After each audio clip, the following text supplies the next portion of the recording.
3성의 면접 뭐 3가지 방식으로 구성이 되어 있다고요? 예, 이거 뭐 말씀드리기 전에 학생들이 아직 뭐 서류도 접수 마감 안 됐는데 무슨 면접이야라고 생각하는 친구들이 있을 것 같아요. 근데 여러분들이 자소서, 그러니까 서류를 100개를 통과하고 최종 면접에 하나도 합격하지 못하면 아무 소용이 없는 거거든요. 네. 그러니까 자소서 쓸 준비 단계에서부터 면접을 고려해서 해야 될 게 굉장히 중요하거든요. 그래서 이 방송 주의 깊게 보시면 좋겠고요. 자, 그러면 삼성 면접 3가지 형태가 있는데요. 첫 번째는 이제 PT 면접, 직무 역량을 중점적으로 보는 PT 면접이 있고요. 그 다음에 창의성 면접.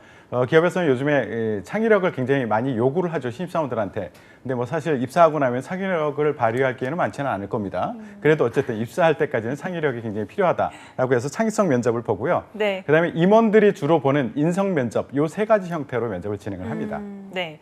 자, 이 삼성 또 면접의 특징이라고 하면 하루 안에 다 본다는 거여서 우리 친구들 뭐 다 봤더니 마른 오징어가 됐다 이런 얘기를 한 친구도 있었어요. 네. 그만큼 타이트하게 진행이 된다는 거겠죠? 네, 맞아요.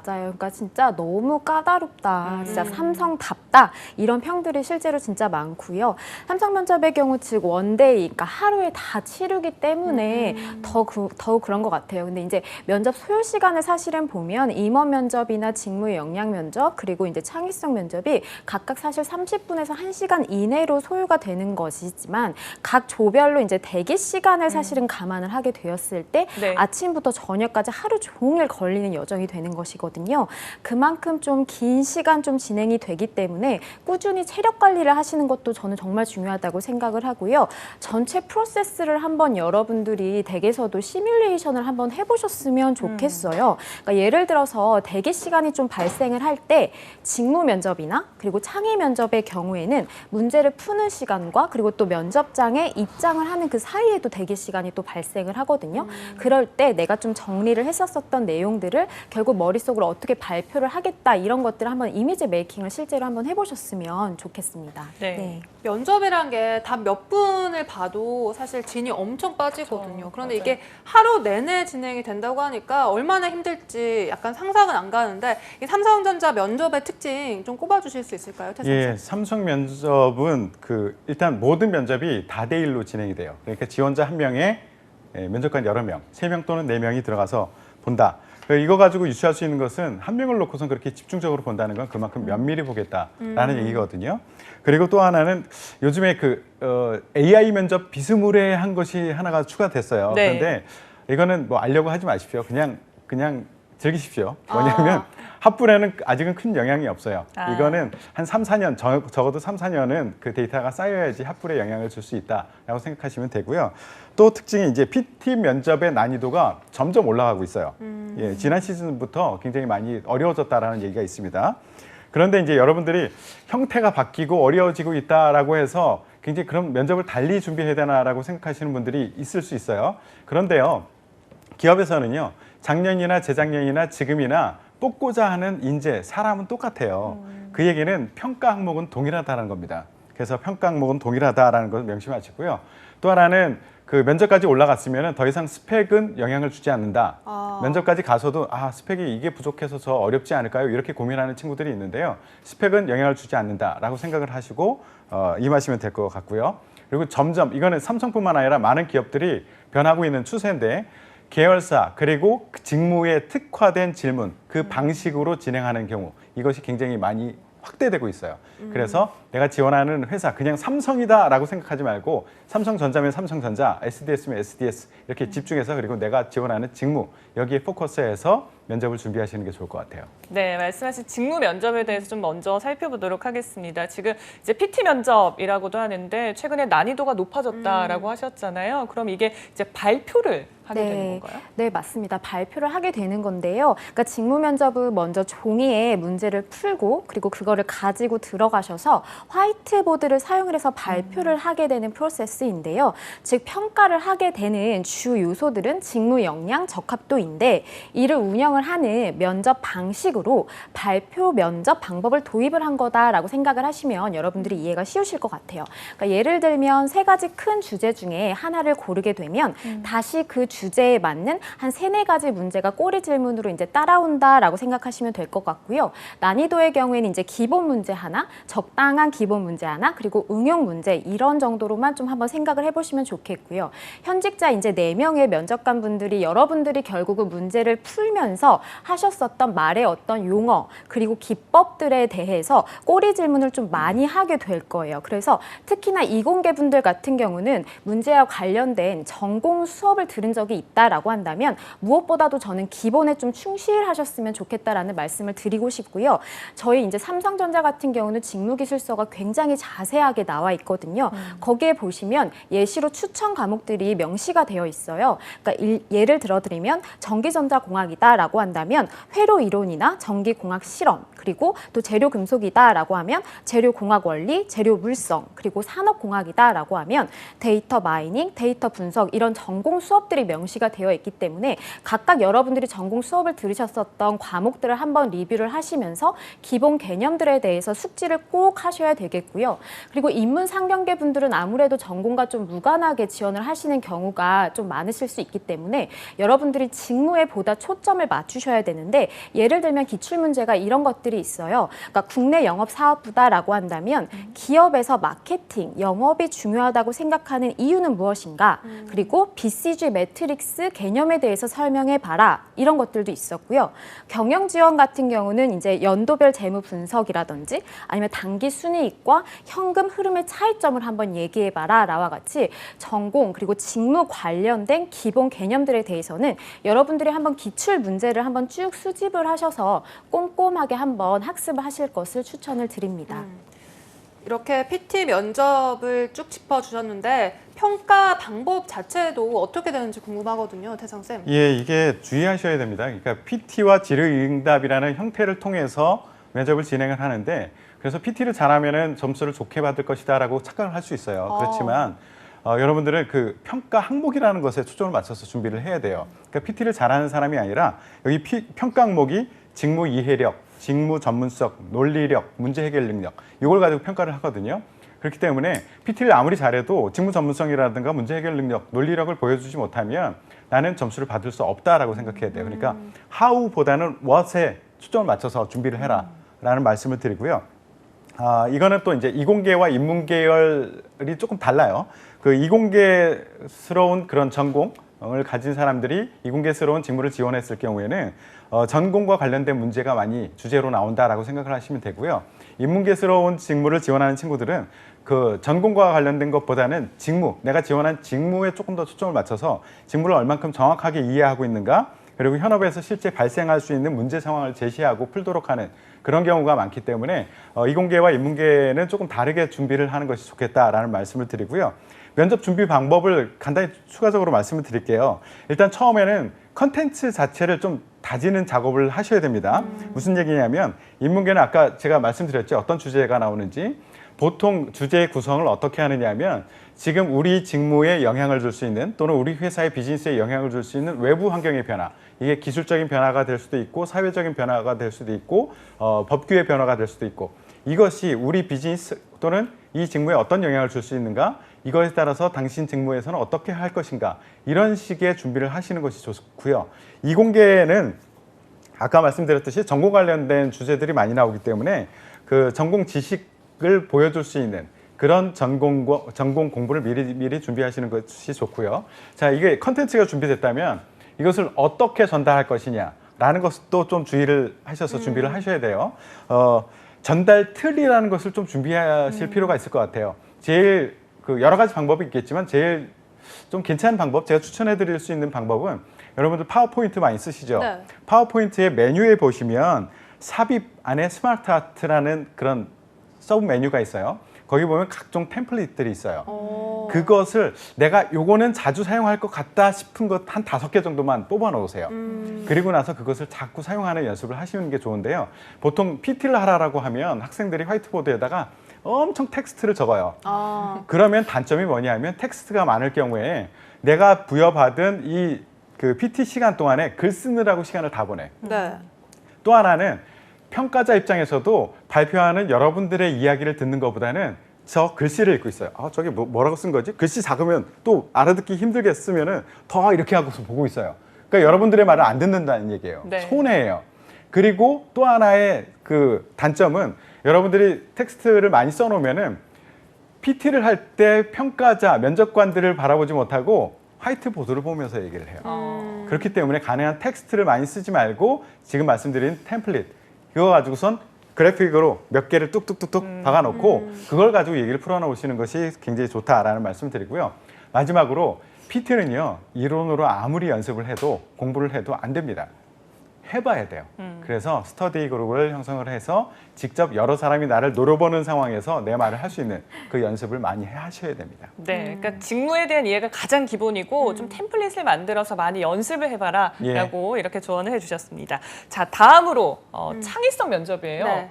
나연 씨, 우리 창의성을 어떻게 테스트할까요? 창의성 보통 뭐 그림을 그려야 되나? 이게 어떻게 해야 그러게요. 될지 너무 궁금한데 문제로 한번 직접 만나 보겠습니다. 네.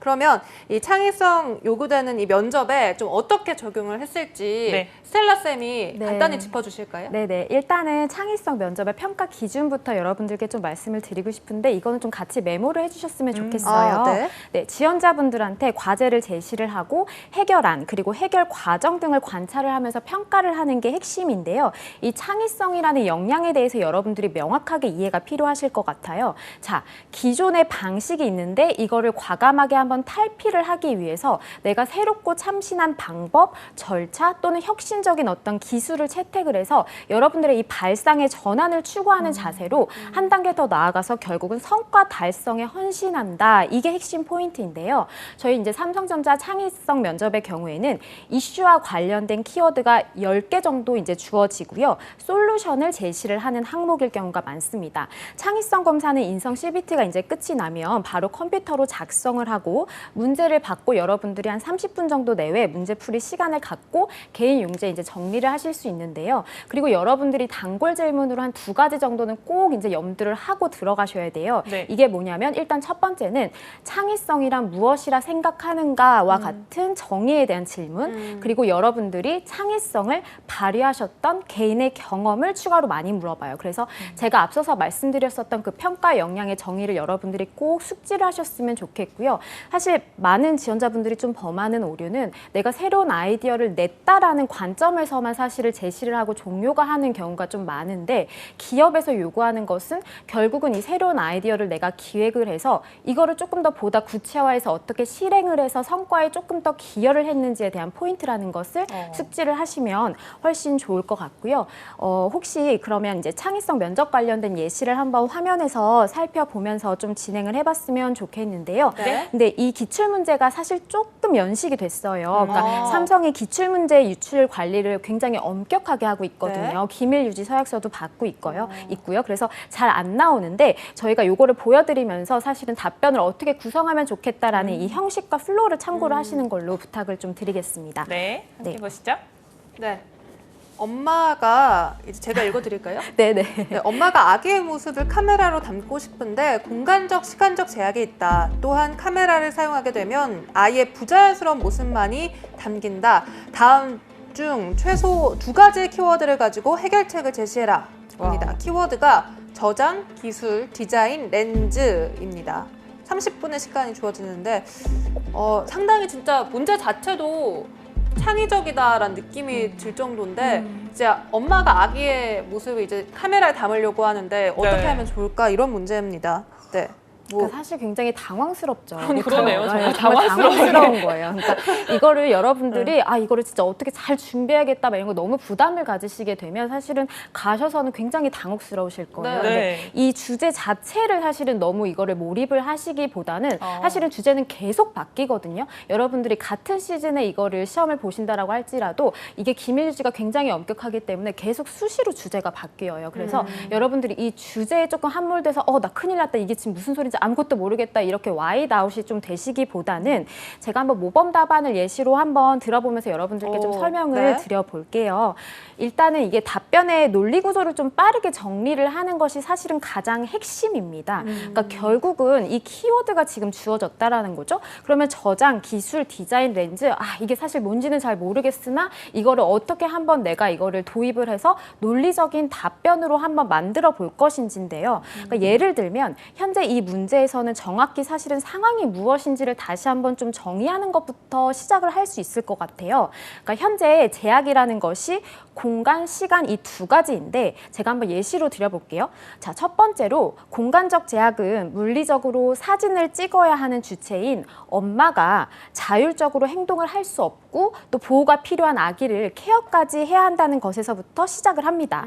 즉, 이를 해결할 수 있는 기술적인 관점이 있을까라는 관점에서 저는 한번 접근을 해보았습니다. 네. 그리고 두 번째로는 시간적 제약이라는 것인데요. 이게 순간순간 아이가 움직일 때마다 모든 모션을 다 담기가 어렵고 이를 담는다라고 할지라도 퀄리티가 있는 디자인이 나오기 힘들 것이라는 측면에서 저는 디자인을 어떻게 개선을 할 수 있을까라는 관점에서 한번 접근을 해봤습니다라고 표현을 사실 해주는 거예요. 그러니까 이게 지금 기술적인 관점, 디자인 이런 키워드를 제가 지금 사용을 해서 답변을 한번 구조화 한번 해본 거거든요. 사실 지금 이 해결책 자체가 꼭 정답일 필요가 없어요. 그러니까 면접관님들이 이 사람이 정답을 얘기하나 안 하나 이거를 사실은 평가 기준에 두고 있는 게 아니거든요. 그래서 저라면 마무리를 이렇게 지었을 것 같은데요.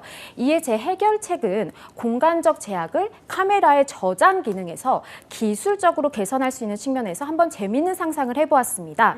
먼저 카메라의 저장 기능은 곧 용량을 의미를 하는데 현재 가장 많이 쓰이는 저장 장치에서는 구현이 어렵지만 삼성전자의 차세대 기술이 도입이 된다면 사진을 찍는 주체가 카메라가 아니라 블루투스가 연결된 또 다른 장치를 통해서 렌즈 이미지를 확인을 할 수 있고 이를 찍는 과정에서 공간적인 그리고 물리적인 제약이 덜어질 수 있을 것 같습니다. 또 시간적 제약으로는 결국 사진의 퀄리티인 디자인과 고려를 해보았을 때 이 또한 바로바로 연속 사진을 찍으면서 화질이나 어떤 초점 등이 상했을 경우 바로 디자인적으로 개선을 할 수 있는 기술적 부분이 구현이 가능하다면 해결이 가능할 것이라 생각해 봤습니다와 같이 한번 구조화된 답변을 결국은 이분이 주장을 하는 것에 이유와 논리적인 근거를 어떻게 달아두느냐가 평가의 핵심이라는 것을 여러분들이 한번 숙지해 보시면 좋겠습니다. 네. 그러니까 논리가 중요하다고 하셨는데 진짜 면접장에서 이렇게 해주시면 당장 그러니까요. 근데 사실 스텔라 쌤이 말씀을 해주셨는데 좀 많이 어렵게 느껴지더라고요. 맞아요. 그 답변조차도. 그러니까요. 그래서 어려우실 수 있어요. 이게 네. 참 쉽지가 않을 것 같은데 그래서 태성 쌤도 좀 접근 방법 쉽게 예. 좀 알려주시죠. 저 이 주제를 보고 또 스텔라 쌤의 말씀을 들으니까 이게 확 와닿는데 네. 삼성이 이런 문제를 해결해 줄 수 있는 그런 대안을 제시한다면 굉장히 좋을 것 같아요.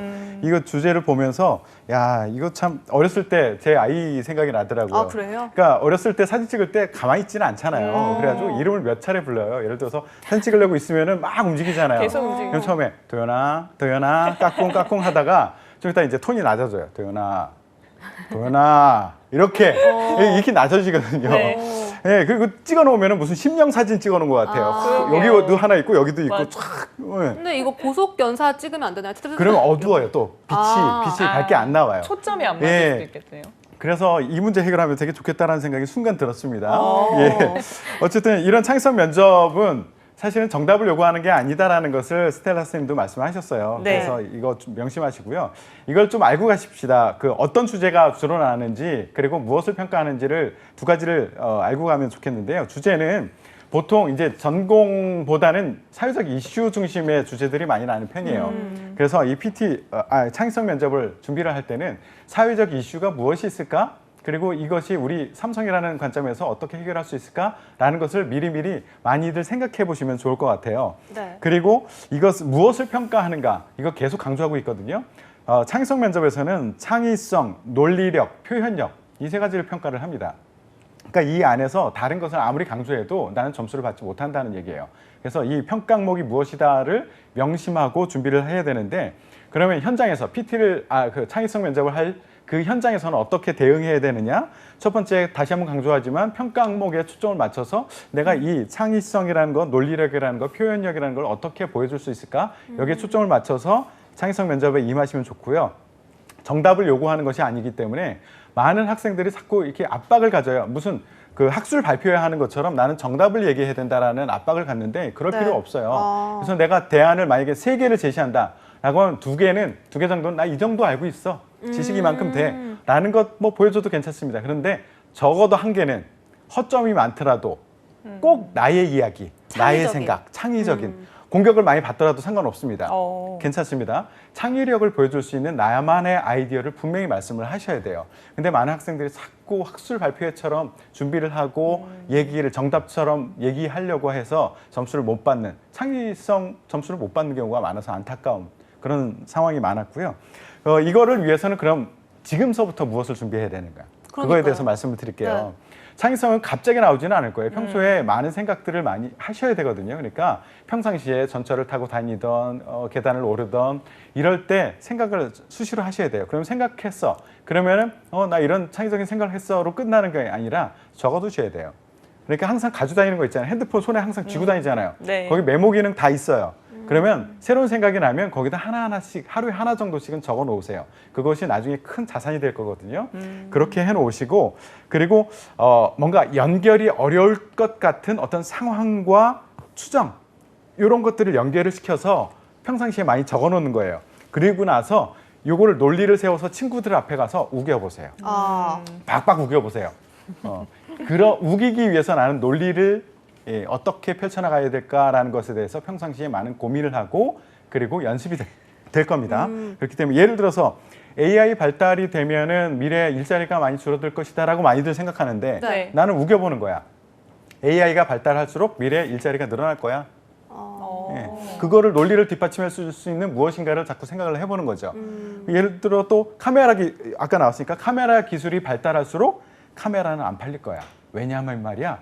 라고 하면서 내 논리를 한번 만들어 보는 거죠. 그러니까 남들이 일반적으로 생각하는 것 말고 다른 형태의 생각을 내가 해보고 그걸 논리를 가지고 친구들한테 우겨보는 거. 이것이 굉장히 큰 연습, 훈련이 될 겁니다. 와. 근데 친구들한테 이제 우길 때 뭐 어떤 친구들한테 좀 우기면 좋을까요? 착한 친구여야 돼요? 아니면 좀 비판적인 친구여야 돼요? 예, 그러면 그 어떤 대상을 가지고 해야 되느냐. 일단 피해야 될 사람을 말씀드릴게요. 네. 이나연 아나운서 같은 그런 분한테 우기기 시작하면은 네. 크게 당합니다. 왜요? 예, 저 지금 무서워서 이렇게 움츠러든 거 안 보이세요? 편안한 대상을, 편안한 친구들, 끄떡끄떡 해줄 수 있는 그런 친구들 대상으로 하고요. 네. 그 친구들이 마냥 그냥 그래, 재밌네. 라고 하는 친구는 또 안 돼요. 야, 이거는 이런 논리적인 허점이 있지 않아? 라는 얘기를 한두 번은 얘기해 줄 수 있는 사람. 예, 그런 친구들 대상으로 하면 좋을 것 같아요. 네, 무서워요. 그러면- 자꾸 쳐다보지 마세요. 아니, 그러면 스텔라 쌤한테는 할 수 있을까요? 예, 그럼요. 통과. 저는 네. 어떤가요? 보류하겠습니다. 다음 시간에 말씀드리겠습니다. 모르시니까. 아직은 모르겠어요. 시간이기 때문에 이렇게 창의 면접에 대해서 알아봤고 이제 다음 관문이 인성 면접인데 네. 창의성 면접보다는 차라리 인성 면접이 더 쉽겠다 이런 생각이 들거든요. 어떨까요? 먼저 스텔라 쌤? 네, 그러니까 지원자분들마다 조금씩 이제 달라질 것 같기는 한데요. 이제 인성 면접의 경우에는 이제 임원 면접이죠. 그렇다 보니까 아무래도 좀 이제 압박 형태로 좀 긴장을 하게 되시는 경우가 좀 많은 것 같고요. 인성 면접의 이제 평가 기준 자체는 저희 이제 필요 역량 KSA, 널리지, 스킬, 애티튜드 중에 애티튜드 결국은 태도, 인성적인 것을 가장 높이 평가를 하게 되는 것인데요. 구조화된 어떤 형식보다는 비구조화된 그런 어떤 질문들로 지원자분들의 이제 인성 역량을 평가를 하는 건데, 뭐 예를 들면 이제 1분 자기소개부터 이제 시작을 할 것이고, 성격의 장단점은 어떻게 되느냐, 그리고 또 여러분들이 좀 압박으로 좀 많이 느끼시는 단골 질문 중에 하나가 학점이 왜 이렇게 낮으세요? 이런 질문들인 건데, 뭐 예를 들어서 이제 학점이 왜 낮냐라는 질문으로 한번 제가 답변을 네. 한번 드려보면, 네. 그러니까 사실은 이 질문에 굉장히 상처를 많이 받으시더라고요. 근데 많은 분들이 이걸 약점이라 사실은 생각을 하시는데요. 꼭 기억할 포인트는 아까 태성 선생님께서도 말씀해 주셨지만 학점이 여러분들이 사실 너무 낮아서 자격 요건이 안 됐다고 판단을 했다면 서류 평가에서도 사실은 통과가 안 됐을 거예요. 근데 여러분들이 이미 뽑혔고 면접 장소에 지금 있다라는 것은 여러분들이 충분한 자격 요건이 되었다라는 것을 꼭 숙지를 하셨으면 좋겠고, 이때 이제 자신감을 가지고 질문의 요지를 빨리 파악을 해서 대답을 하셔야 되는데, 모범 답변을 좀 말씀을 드리면 그냥 구구절절히 내가 학점이 사실은 낮아 보이지만 낮는 게 아니고 이상한 얘기를 하지 마시고요. 네. 그냥 일단 받아들이는 거예요. 아. 네, 맞습니다. 저학년에 사실 학우들과 좀 어울리느라 학점이 낮은 편입니다. 라고 그냥 깔끔하게 한 센텐스로 그냥 끝내요. 근데 그렇지만 삼성전자에서 저의 어떤 가능성을 인정을 해주셨고 면접 장소에 그래서 감사히 이 자리에 올 수 있었다고 생각합니다 하면서 이제 직무 역량을 한번 연계를 해주는 건데요. 예를 들면 기계 전공에 대한 지식과 경험뿐만이 아니라 저는 시스템을 통합하는 부분에도 강점이 있습니다. 기계를 제대로 만들기 위해서는 기계나 전기 그리고 전자 어떤 화학적 분야에서 유기체적 반응이 결집이 되어야 할 텐데 저는 각 분야를 시스템적으로 조합하는 능력이 뛰어납니다. 그래서 저의 하드웨어적 역량과 소프트웨어 강점이 그 역할을 충분히 수행을 할 수 있을 것이라 생각합니다. 라고 해서 결국은 면접관님들이 지원자분들께 확인을 하고 싶은 건 이 사람의 역량이 있는지 없는지를 빠르게 사실은 확인을 하고 싶고 그리고 예상하지 못한 질문 혹은 약점이라 생각하는 질문을 툭 던졌을 때 이 사람이 극단적으로 반응을 하는지 안 하는지를 사실은 보고 싶은 거라서 여러분들의 핵심을 좀 간파하시고 답변을 자신감 있게 오히려 준비를 하실 수가 있으니까 자신감 있게 준비하시면 좋겠습니다.